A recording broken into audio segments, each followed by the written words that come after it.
ආයිබෝවන් තාක්ෂණික ලෝකයේ විප්ලවීය හැරොම් ලක්ෂය පස්සයට එක්කතින් ගෙනෙන තවත් අලුතිරිකුලා අදත් සාදරෙන් පිළිගන්නවා. ඉතින් ගොඩක් අය මට පර්සනල් WhatsApp මැසේජ් කරලා ඇහුවා අලුතෙන් ලොන්ච් කරපු BOC ඇප් එක කොහොමද හදාගන්නේ කියලා. ඉතින් මේ BOC ඇප් එක ගැන කතා කරනවා නම් කියන්න ඕනි කලින් තිබ්බ මතක වලට BOC B ඇප් කියලා. ඇත්තටම මේකට ගොඩක් අය කැමති වුන් නැහැ මේකේ user interface. ඒ කියන්නේ ඇප් එකේ තියෙන user interface එක ගොඩක් අපිලිවෙලට තිබ්බා සහ ගොඩක් වෙලාවට මේ ඇප් එකේ බග් තිබ්බා. ඒ කියන්නේ ගොඩක් වෙලාවට මේ ඇප් එකට ලොග් වෙන්න බැරි ප්‍රශ්න තිබ්බා. ඉතින් ගොඩක් අය බලාපොරොත්තු වුණා මේ තියෙන BOC B ඇප් එකම අලුත් වෙයි කියලා. එහෙම නැත්නම් අලුතෙන් B ඇප් එක වෙනුවට වෙන ඇප් එකක් ලොන්ච් වෙයි කියලා. ඉතින් ඒ වගේම දැන් අලුත් ඇප් එකක් අපිට ලොන්ච් වෙලා තියෙනවා BOC Plex කියලා ඇප් එක. ඉතින් අද අපි වීඩියෝකින් කතා කරන්නේ BOC Plex ඇප් එක කොහොමද හරියටම සෙටප් කරගන්නේ කියලා. ඉතින් මෙතනදී විශේෂයෙන්ම කියන්න ඕන අනිවාර්යෙන්ම SMS alert සේවාව සක්‍රිය කරලා තියෙන්න ඕනි. ඔයාලට මම මුල සිට සරලව කියලා දෙන්නම් කොහොමද මේ BOC Plex ඇප් එක හදාගන්නේ කියලා.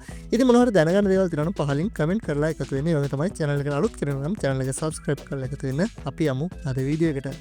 ඉතින් ඔයාලට BOC Plex ඇප් එක මේ විදිහට ඔයාලගේ Play Store එකෙන් හරි App Store එකෙන් හරි ඉන්ස්ටෝල් කරගන්න පුළුවන්. මම මෙතනදී iPhone එකට තමයි අරන් තියෙන්නේ. මම මෙතනින් දැන් ඇප් එක ඕපන් දෙනවා.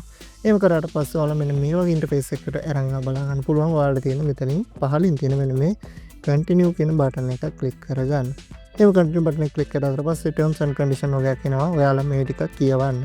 ඉතින් මේ ටික මම කියවන්නේ නැහැ දැනට. මෙතන මේ විදිහට පහලට එන්න පුළුවන් ඔයාලට. පහලට ආවට පස්සේ ඔයාලා පුළුවන් export and continue කියලා බටන් එකක් තියෙනවා. ඒවාට පස්සේ ඔයාලට පුළුවන් ඔයාලගේ ID නම්බර් එක මෙතනින් එන්ටර් කරගන්න. මේ විදිහට ID නම්බර් එක එන්ටර් කරාට පස්සේ ඔයාලට පුළුවන් continue කියන බටන් එක උඩ ක්ලික් කරගන්න. හරි. ඉතින් ඊළඟට අපෙන් අහනවා මගේ කලින් B app එකක් තියෙනවා.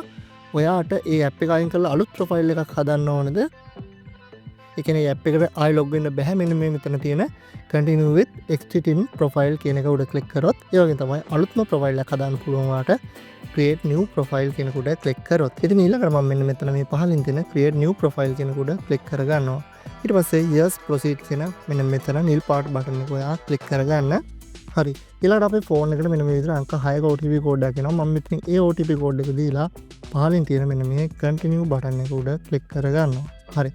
ඉතින් ඊට පස්සේ ඔයාලගේ කාඩ් එකක් තියෙනවා නම් ඩෙබිට් කාඩ් එකක්. ඉතින් ඩෙබිට් කාඩ් එකේ නම්බර් එක ඊට පස්සේ කාඩ් එකේ එක්ස්පයරි ඩේට් එක සහ පිටිපස්සේ තියෙන CVV කෝඩ් එක සහ කාඩ් එකේ පින් නම්බර් එක ඔයාලට මෙතනදී ලබා දෙන්න පුළුවන්. කාඩ් එකක් නැතත් ගැටලුවක් නැහැ. ඔයාලට මෙතන ඉස්සරහට මේක ස්ටෙප්ස් ටික කරගෙන යන්න පුළුවන්.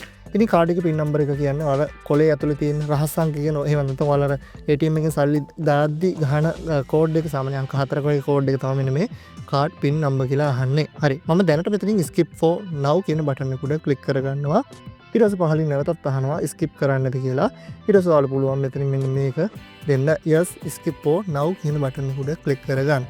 ඊට පස්සේ ඔයාලා පුළුවන් පින් කෝඩ් එකක් හදාගන්න. මම මේ පින් කෝඩ් එකක් හදාගත්තා. ඊට පස්සේ අපෙන් calling name එකක් මොකක් හරි ඉල්ලනවා. ඒ කියන්නේ ඔයාලගේ නම මෙතනට app එකේ ලබා දෙන්න. හරි. ඉතින් ඊළඟට ඔයාලෙන් calling name එක මොකක් හරි අහන මෙතනට ඔයාලා පුළුවන් ඔයාලගේ නම ලබා දෙන්න. ඊට පස්සේ continue කියන එක ක්ලික් කරගන්න.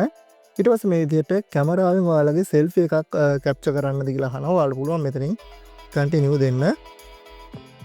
ඊළඟට ඔයාලා පුළුවන් මෙන්න මෙතන මේ තියෙන කැමරා icon එක උඩ ක්ලික් කරලා capture කියන බටන් එක ක්ලික් කරලා ඔයාලගේ selfie එකක් මෙතෙන්ට ලබා දෙන්න. ඉතින් එහෙම capture කරගත්තට පස්සේ ඊළඟ step විදිහට ඔයාලගේ NIC ෆොටෝ එකක් මේ විදිහට capture කරන්න අහනවා. ඔයාලට පුළුවන් මෙතනින් NIC කරන් ගොඩක් පැහැදිලි ස්ථානික තියලා මෙන්න මෙතනට ෆොටෝ එකක් අප්ලෝඩ් කරන්න. ඊට පස්සේ මම මගේ NIC එක මේ විදිහට capture කරගන්නවා. ඊට පස්සේ ඔයාලට පුළුවන් පහලින් මෙන්න මෙතන තියෙන මේ done කියන බටන් එක උඩ ක්ලික් කරගන්න. ඊට පස්සේ මෙන්න මෙතනින් ඔයාලගේ NIC එක හරියට capture වෙනවා නම් මෙන්න මෙතන පහලින් තියෙන හරි ලකුණ ක්ලික් කරගන්න පුළුවන්. ඊට පස්සේ නැවතත් ඔයාලට තියෙනවා මෙන්න මෙතන පහලින් පේන ඇති continue බටන් එක. ඔයා ඒක ක්ලික් කරගන්න. ඒක ක්ලික් කරගත්තට පස්සේ ඔයාලගේ NIC එකේ back side එකේ ඒක නැත්නම් NIC එකේ පිටිපස්සේ ෆොටෝ එකක් ඔයාලට මෙතනට capture කරගන්න පුළුවන්. හරි. ඉතින් මේ විදිහට මගේ NIC එකේ back side එකත් capture කරගත්තා. මම done කියන බටන් එක දීලා ඔයාලා පුළුවන් මෙන්න මෙතනින් තියෙන මේ හරි ලකුණ ක්ලික් කරගන්න. ඊට පස්සේ ඔයාලා පුළුවන් පහලින් තියෙන මෙන්න මේ continue කියන බටන් එක උඩ ක්ලික් කරගන්න. හරි. ඊට පස්සේ biometrics ඒ කියන්නේ fingerprint face ID enable කරන්නද කියලා අහනවා. මම එතන ඒක enable දීලා allow දීලා ඔයාලට මේ විදිහට iPhone එකේ පේනවා done කියලා බටන් එක ක්ලික් කරගන්න. ඊට පස්සේ ඔයාලා කලින් ගහපු pin එක පාවිච්චි කරලා මෙන්න මේ විදිහට ඔයාලට app එකට ඉතා සාර්ථකව log වෙන්න පුළුවන්. ඉතින් ඔයාලා account එක හදාගත්තට payment source එකක් මොකුත් add කරේ නැහැනේ. ඒතර ඔයාලට පුළුවන් මේ app එකේ ඔයාලා log වෙලා ඒ කියන්නේ account එක හදලා ටිකක් වෙලා ගියාට පස්සේ ඔයාලගේ මේ account එක approve වෙනවා. සාමාන්‍යයෙන් පැය කිහිපයක් ගත වෙයි. සාමාන්‍යයෙන් පැය 24ක් දක්වා ගත වෙන්න පුළුවන්. නමුත් පැය 24ක් ගත වෙන එකක් නැහැ. වැඩ කරන දවසක නම් ඉතා ඉක්මනින් ඔයාගේ පැහැදිලි photos එහෙම නැත්නම් NIC photos දෙපැත්ත දුන්නානේ ඉතා ඉක්මනින් active වෙනවා. එතනින් ඉස්සරහට ගිහලා ඔයාලට පුළුවන් ඔයාලගේ payment source එක add කරගන්න. ඉතින් මෙතනදී ඔයාලා app එක full access කරන්න නම් app එක verify කරගන්න ඕනේ. ඒ කියන්නේ ඔයාගේ debit card details ටික මම ඉස්සෙල්ලා කිව්වා වගේම මෙන්න මේ විදිහට කාඩ් එක ඔයාලගේ මෙතන අර ඉස්සෙල්ලා විස්තර ටික දීලා අනිවාර්යෙන් ඔයා verify කරගන්න. ඊට වඩා පුළුවන් ඔයාලට debit card එකක් නැත්නම් ළඟම තියෙන branch එකට ගිහිල්ලා NIC එක අරන් ගිහිල්ලා ඒ කියන්නේ අනිවාර්යෙන්ම identity අරන් ගිහිල්ලා කාඩ් එකක් හදාගන්න. හරි. ඉතින් මේ විදිහට තමයි app එක හදාගන්න. ඉතින් app එකේ අනිත් වැඩ කරන විදිය මම ඊළඟ වීඩියෝ එකකින් අරන් එන්න. ඒව තමයි ඔයාලට මොන හරි දැනගන්න දෙයක් තියෙනවා නම් පහලින් කමෙන්ට් කරන්න. ඉතින් මේ විදිහට BOC Plex app එක හදාගන්න පුළුවන්. ඔයාලට දැනගන්න දේවල් හරි ඉස්සරහට මොන හරි වීඩියෝස් ඕන නම් ඒවත් පහලින් කමෙන්ට් කරන්න. එහෙනම් මේ වගේ තවත් වටින වීඩියෝ එකකින් හමුවෙන්න බලාපොරොත්තු වෙන අදට සමගන්නවා මේ තාක්ෂණික ලෝකයේ විප්ලවීය හැරොම් ලක්ෂ්‍ය පසියට YouTube නාලිකාවෙන් තවත් වීඩියෝ එකකින් හමුවෙමු. ඔයාලට සුබ අනාගතයක්. ජය වේවා. මම පසියටේ.